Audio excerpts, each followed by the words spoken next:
Hello and welcome to Sophie & Co. I'm Sophie Shevardnadze. Captured by Islamic State and used as a sex slave, 21-year-old Nadia suffered months of torture and rape. Lucky enough to escape, she has found the courage to share her horrible story with us. Nadia Murad Basse Taha is my guest today. The religious fervor of ISIS fanatics hasn't stopped them from pillaging, raping, and enslaving those who can't protect themselves. How can a young woman survive the horrors of modern-day slavery? How does an ISIS slave network operate? And what does it take to escape the hell of terrorist captivity? Nadia Murad Basse Taha, a young woman who spent months in ISIS slavery, nominated for the Nobel Peace Prize. Thank you for being with us today and agreeing to share your story. Nadia, you used to live in Sinjar district in Kurdistan in northern Iraq. Your village, Kocho, was destroyed by ISIS. What happened that day when they came to your town? They invaded the town of Sinjar on the 3rd of August 2014. Before seizing our village, they had already captured all the Yazidi settlements nearby. Many Yazidis had the chance to escape or hide in the mountains. But my village is far from that area, so we had nowhere to run for shelter. The militants blocked us in the village. They killed thousands of men and abducted thousands of women. Their goal was to destroy our nation and our identity. So you mean to say that no one was able to escape from your village? They attacked our town in the morning and surrounded the village, so there was no way out. There were families who managed to escape, but they didn't have enough time to reach a safe place. The fighters killed the men who were caught, and the women were taken away as slaves. The Sinjar district is home to many villages. Many residents from settlements closer to the mountains were able to flee, but towns like ours didn't have that opportunity. Those who lived next to a Muslim village couldn't run away either, since many of the inhabitants had already joined Daesh. Our town was close to a Muslim village, and we had nowhere to escape. Nadia, you said that when ISIS terrorists captured cities in Mosul, Christians and Shiites were allowed to take their belongings and leave. Why didn't they offer the same to Yazidis? When Daesh militants seized Christian or Shiite territories, areas of the Shabak people or the Sabians, they simply forced them out of their homes and settlements. Many Christians and Shiites lost their property but were able to leave unharmed. However, when Daesh fighters stormed Yazidi villages in the Sinjar district, they gave us the choice: convert to Islam or die. Why did they treat Yazidis in such way? I don't know what reasons they might have. Based on what I understood from the time I spent in Daesh and what I saw with my own eyes, I believe they consider us infidels. They attacked Yazidis to kill all of them. They attacked many people of other confessions, forced them from their lands, but Yazidis were never even considered as people. We were never given a chance to simply leave. You also said that after your village had been captured, you were blocked inside for 2 weeks, that you stayed in your homes. What happened during this time? What was life like? What were ISIS fighters waiting for? Between the 3rd and 15th of August, the militants had our village under siege, but they didn't enter our homes. They, however, did capture anyone they saw with a gun. After several days, they set forward an ultimatum. We had to convert to Islam. We were given a choice to either change our faith or be killed. There was no life in the village during the siege. It felt as though we were already dead. We didn't know what was in store for us. We saw horrific images on TV. We saw how Daesh abuses Yazidis. Before us, they had already taken thousands of young women captive and killed thousands of men. Many of the Yazidis that managed to escape died of hunger and thirst in the mountains. So, during the siege, you thought that was it, that you were going to die? We didn't know what would happen. We were thinking about trying to escape. We contacted different agencies that we hoped could help us. We pleaded for help, but it was all in vain. We were in a very difficult situation. We couldn't get out of the village. The fighters would come every hour, demanding that we convert to Islam. We didn't know what would happen to us. We didn't know when they would come for us. We didn't know if they would kill everyone or take the women away. On the 15th of August, the last day of the siege, they gathered us in a school on the outskirts of the town. We understood what was going to happen then. So in that school, they gathered you and they separated men and women. What did you understand at that moment? Before they took the men away, they demanded yet another time that we convert to Islam, but no one agreed. Then they separated us, the men from the women.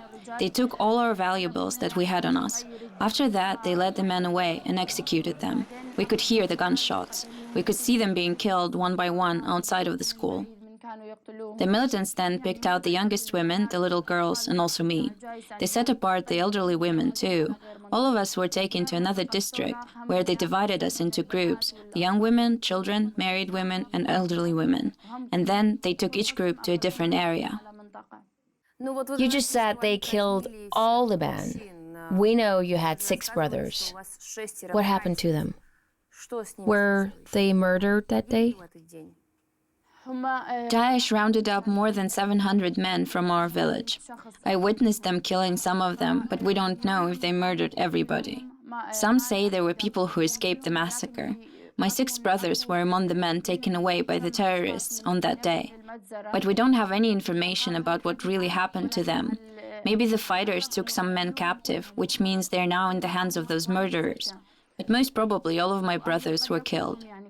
Many mass graves have been uncovered in our town. So you don't know whether your family is alive or not? We don't know exactly what happened to any of the Yazidis captured by Daesh.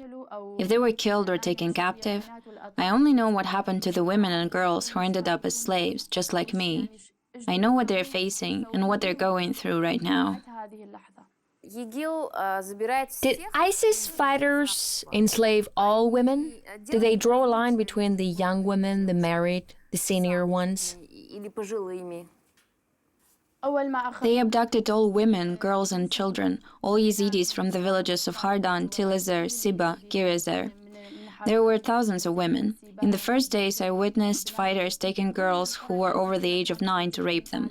They didn't touch the married women until later. Under Sharia law, a woman can marry again 40 days after a divorce, so the militants would wait 40 days and then rape them as well. As for the senior women, they were killed. My mother was murdered along with 80 other women from our village. They were killed because of their age. They were too old to be slaves. Children were taken away. The little boys were sent to Syria for training in terrorist camps and brainwashing. Were there at least some children who were allowed to stay with their mothers, or did ISIS take all of them to their camps? They took all the boys aged 4 and over to training camps, and all the girls over 9 years old were taken away as slaves. They didn't allow anybody over 5 years old to stay with their mothers. Toddlers under the age of 3 could stay, but everybody else was taken away. So the militants put you on the bus and took you to the ISIS stronghold of Mosul. Did they tell you where you were going? What would happen to you? When they put us on the bus, we didn't know what would happen to us. We saw them killing men. We saw them killing the older women. When they took us away, we didn't know if they would kill us or make us their wives. While we were on our way, before we reached Mosul, they started harassing us on the bus. They touched and humiliated us. They told us openly, "You are our sex slaves." They took us to a building in Mosul, where we saw hundreds of other girls like us. Those girls hadn't been distributed among the militants yet. Some of them were married, some had children. We asked them how they were being treated because they were taken from other Yazidi villages in Sinjar before us.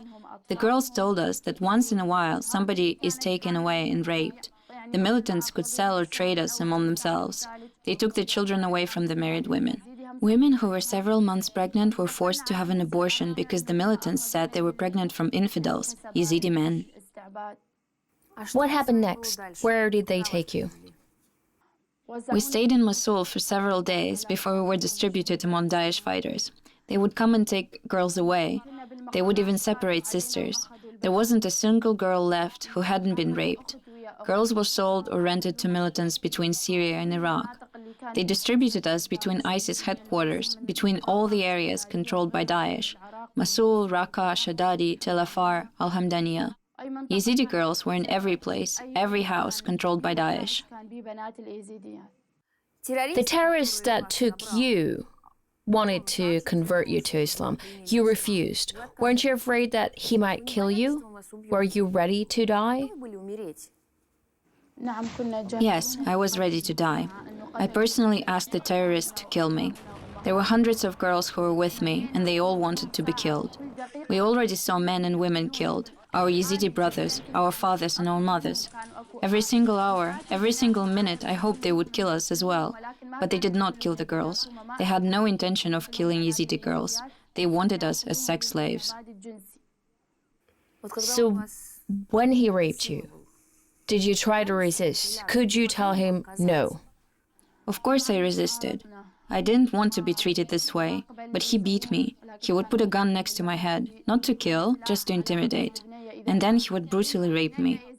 They did this to all the Yazidi girls. They would take little innocent girls, bring them to their headquarters, and dozens of militants would rape them there. How can one weak girl resist them? Even if we refused, this wouldn't change a thing. There was nothing we could do. Even when we refused to convert to Islam, they forced us to go to the Sharia court in Mosul and say the Shahada.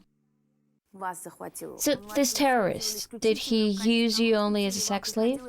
Did you have to do any kind of work for him? No, they didn't take us to work or serve them. They only made us serve tea or water when militants came to the headquarters, so they could take a look at us. They only took us for rape and then to sell or rent us out. There were even cases when a man would get a girl and then hand her over to his brother the same day. Militants never kept girls for more than 2 weeks. We never stayed at the same place for longer than a month. They always kept reselling us. We're going to take a short break right now. When we're back, we'll continue talking to Nadia Murad Basetaha, a Yazidi girl who spent several months in ISIS captivity, and she shares the story of her horrific ordeal. Stay tuned.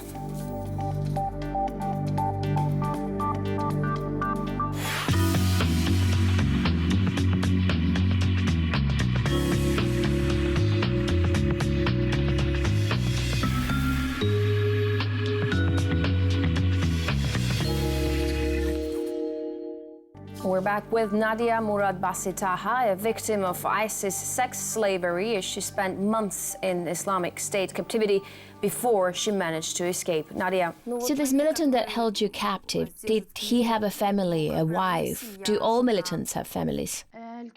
Yes, many of the militants have families.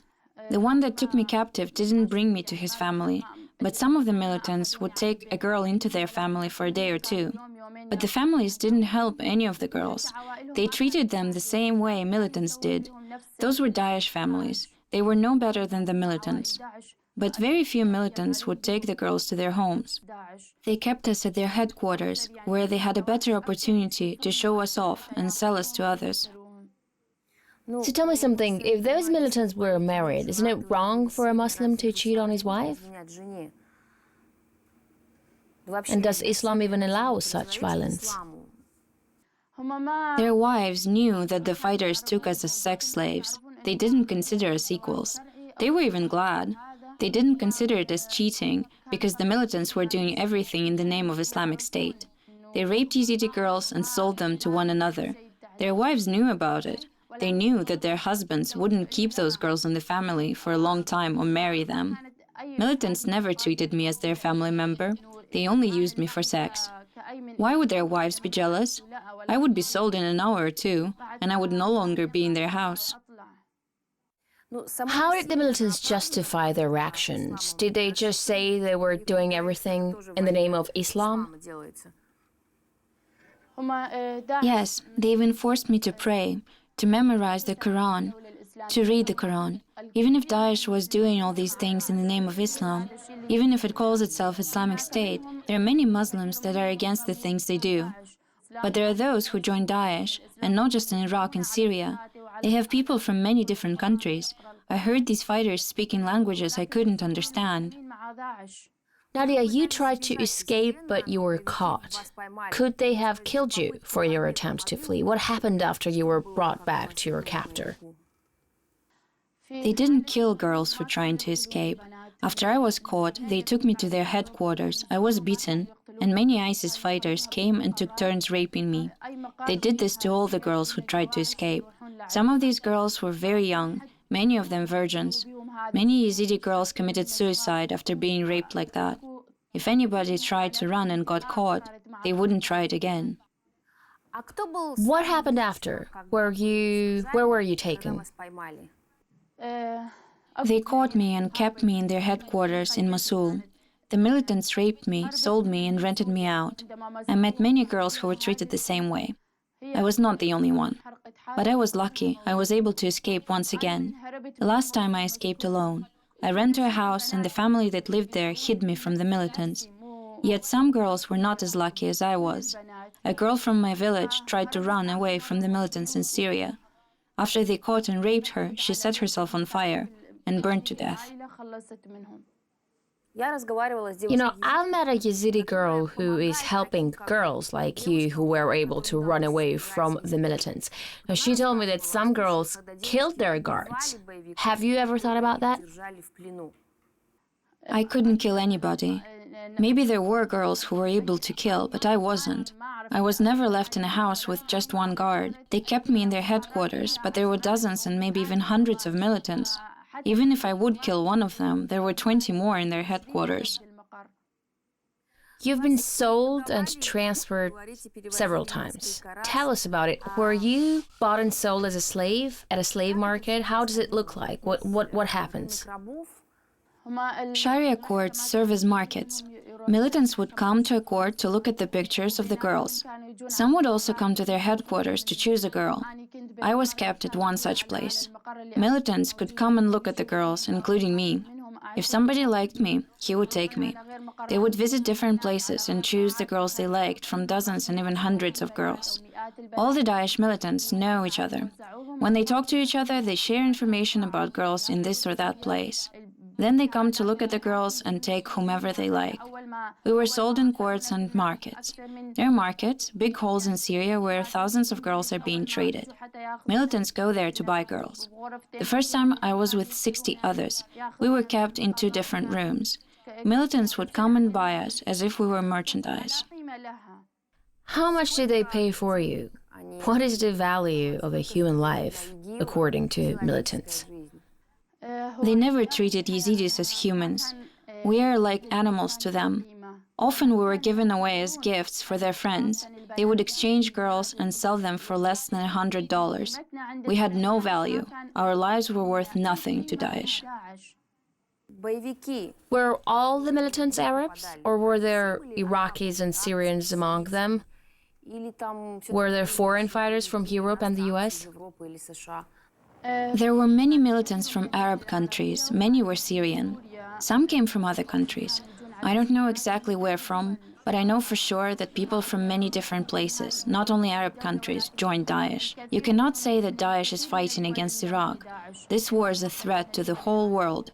So the whole world has to fight against Daesh and destroy it, because Daesh is a threat not only to Yazidis, but to the whole world. The US and their allies have been conducting airstrikes against ISIS militants for over a year. Have you ever witnessed a bombing? I don't know where the coalition military forces conduct airstrikes, but I've never witnessed a bombing. Though I know from TV news reports that there are airstrikes. You escaped the second time. How did you manage to escape? Did anybody help you? When I ran away the first time, I was caught by the militants, but my second attempt was successful. A Muslim family from Mosul hid me and helped me get out of the area controlled by Daesh. Many girls managed to escape and get back to their hometowns. Some did so on their own, others were helped by someone. Many local people who agreed to help you wanted to be paid. Where did you get the money? Right. Some people offered to help the girls who wanted to escape for money, but the family that helped me did this without asking for anything in return. I had a brother who was living in a tent camp in Kurdistan. He sent them a small amount of money to help me leave Mosul. They never asked for money. I asked my brother to send me some. But sometimes relatives have to pay huge ransoms for the girls in Syria. How much does it cost to escape? How much do relatives have to pay? Relatives have to pay over $20,000. Sometimes Yazidi families have to pay even more. But in recent months, very few girls have been able to escape. It's been very difficult. Some of them were sold to Syria to be returned to their families for ransom. But before that happened, they were raped by dozens of militants. What would happen to people who helped the girls escape if militants found out? Well, the militants never knew about it. ISIS militants still know nothing about the family that saved me. I have never named the people who helped me. You said that the militants were looking for you, that your photos were all over the city and at checkpoints. How did you manage to get out of the city unnoticed? The militants demanded that all women wore an abaya, which covered the whole body, a niqab, which covered the head, and a kaimar, which fully covered the face. I'm sure you know what it looks like. So I put all this on and they didn't recognize me. I was wearing black clothes, so no one knew who it was. But it was their own demand that all women in Mosul and in other places under Daesh control wear these things. All the girls who managed to escape were wearing these clothes. Where did you go after escaping? How did you get to Europe? The family which saved me helped me get to the border with Kurdistan near Kirkuk. So I came to Kirkuk. There is no Daesh there. Then I spent some time in the tent camps in Kurdistan. Later, German authorities decided to invite 1,000 Yazidi women who escaped from Daesh for treatment. I was among those women, so I went to Germany. Germany was treating us better than other countries. They welcomed us, provided us with treatment, helped us get legal status, and gave us a place to stay. They are still helping us. I was lucky to have come to Germany.